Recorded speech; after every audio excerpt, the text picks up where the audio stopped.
ज़्यादा खा के भी शुगर कंट्रोल। दोस्तों, आज मैं आपसे एक ऐसी गलती के बारे में बात करने वाला हूँ, जो लगभग हर डायबिटीज़ का मरीज़ कर रहा है और उसे पता भी नहीं है कि वो गलती कर रहा है।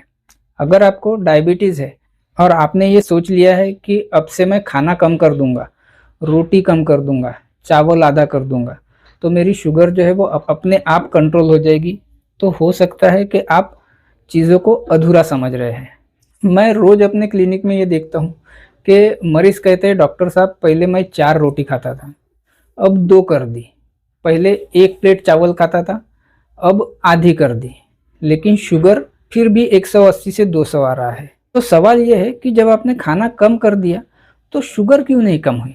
समस्या खाना कम करने में नहीं है, समस्या प्लेट की संरचना में है। अगर आपकी पूरी प्लेट कार्बोहाइड्रेट से भरी हुई है, चाहे वो 4 रोटी हो या 2 रोटी, चाहे वो पूरी प्लेट चावल हो या आधी प्लेट, शरीर के अंदर जाने के बाद उसका व्यवहार लगभग वैसा ही रहेगा।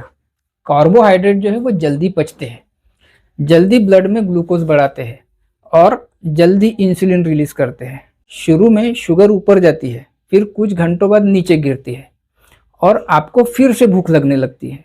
यही कारण है कि सुबह आपने बहुत कंट्रोल किया, दोपहर तक सब ठीक रहा, लेकिन शाम होते होते अचानक मीठा खाने की इच्छा होने लगती है या ज़्यादा खाने का मन करता है। इसे हम ग्लूकोज स्पाइक और फिर क्रैश कहते हैं। यहाँ एक बड़ी गलती होती है, जब आप रोटी कम करते हैं, चावल कम करते हैं, तो अक्सर आप प्रोटीन नहीं बढ़ाते। आपकी प्लेट में दाल कम होती है, पनीर कम होता है, चना या राजमा कम होता है, अंडा या नॉनवेज सीमित होता है। शरीर को जब पर्याप्त प्रोटीन नहीं मिलता ना, तो दिमाग को सिग्नल जाता है कि शरीर में ऊर्जा की कमी है। तब बार बार भूख लगती है, संतुष्टि नहीं मिलती और आप अनजाने में दिन में कई बार कुछ न कुछ खाते रहते हैं। और आप सोचते हैं कि मैं तो कम खा रहा हूँ, लेकिन बार बार खाने से कुल ग्लूकोज का लोड जो है वो बढ़ जाता है। अब जरा शरीर के अंदर क्या होता है ये समझिए। जब आप सिर्फ कार्बोहाइड्रेट लेते हैं तो वो तेजी से एब्जॉर्ब होते हैं, पेट जो है वो जल्दी खाली हो जाता है और 2-3 घंटे में दोबारा आपको भूख लगना शुरू हो जाता है। लेकिन जब उसी प्लेट में पर्याप्त प्रोटीन होता है, तो पाचन की गति जो है वो धीमी हो जाती है, पेट देर तक भरा रहता है और गैस्ट्रिक एम्पटिंग जो है वो धीमी होती है और GLP-1 जैसे हार्मोन बेहतर काम करते हैं। इंसुलिन ज़्यादा स्थिर तरीके से काम करता है और इसका मतलब ये नहीं कि आप बिना सोचे समझे कुछ भी बहुत ज़्यादा खाएं, बल्कि इसका मतलब ये है कि आप समझदारी से खाएं। दूसरी बड़ी कमी जो है वो फाइबर की होती है। हमारी थाली में सब्जियां जो है वो कम होती जा रही है, सलाद तो कई लोग खाते ही नहीं, जबकि फाइबर जो है वो कार्बोहाइड्रेट के एब्जॉर्प्शन को धीमा करता है। जब प्लेट का आधा हिस्सा सब्जियों से भरा होता है, तो वही कार्बोहाइड्रेट शरीर में धीरे धीरे जाते हैं। शुगर का स्पाइक जो है वो कम होता है, पेट देर तक भरा रहता है, गट हेल्थ सुधरती है और इंसुलिन सेंसिटिविटी बेहतर हो जाती है। और एक बात जो बहुत लोग समझते ही नहीं, हेल्दी फैट से नहीं डरना चाहिए। थोड़ी मात्रा में अच्छे फैट जैसे मूंगफली, बीज, अलसी, सीमित मात्रा में घी या सरसों का तेल ये संतुष्टि बढ़ाते हैं। जब खाना संतुलित होता है ना, तो भूख नियंत्रित रहती है और बार बार खाने की जरूरत नहीं पड़ती। तो समाधान क्या है?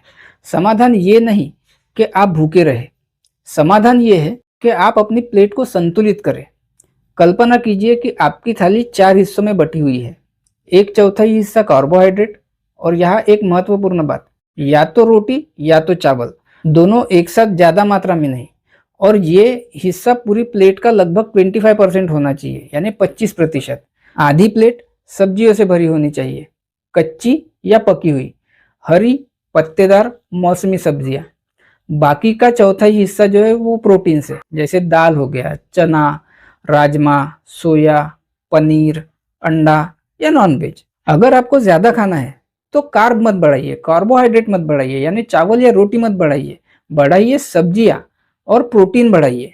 आप देखेंगे कि पेट भी भरा रहेगा और शुगर भी ज्यादा नहीं बढ़ेगी। कई स्टडीज में पाया गया है कि जब कार्बोहाइड्रेट का प्रतिशत कम करके प्रोटीन और फाइबर बढ़ाए जाते हैं, तो पोस्ट प्रेंडियल ग्लूकोज यानी आपकी खाना खाने के बाद की शुगर जो है वो 20 to 40% तक कम हो जाती है। अब आखिरी और बहुत महत्वपूर्ण बात, अगर आपकी शुगर बार बार ऊपर नीचे हो रही है, कभी 250 तो कभी 90, आपको अचानक भूख लगती है, कमजोरी लगती है, तो समझिए आपका मेटाबॉलिज्म जो है वो रिएक्टिव मोड में है। लेकिन अगर आपका शुगर स्थिर है, भूख नियंत्रित है ऊर्जा बनी रहती है तो आपका मेटाबॉलिज्म स्टेबल है और प्लेट को सुधारना इस स्थिरता की पहली सीढ़ी है। तो याद रखिए कि डायबिटीज में समाधान खाना कम करना नहीं है, बल्कि खाना समझदारी से चुनना है। रोटी कम करना ही इलाज नहीं है, प्लेट संतुलित करना इलाज है। आप भूखे मत रहिए, आप खूब खाइए, लेकिन सही अनुपात में खाइए।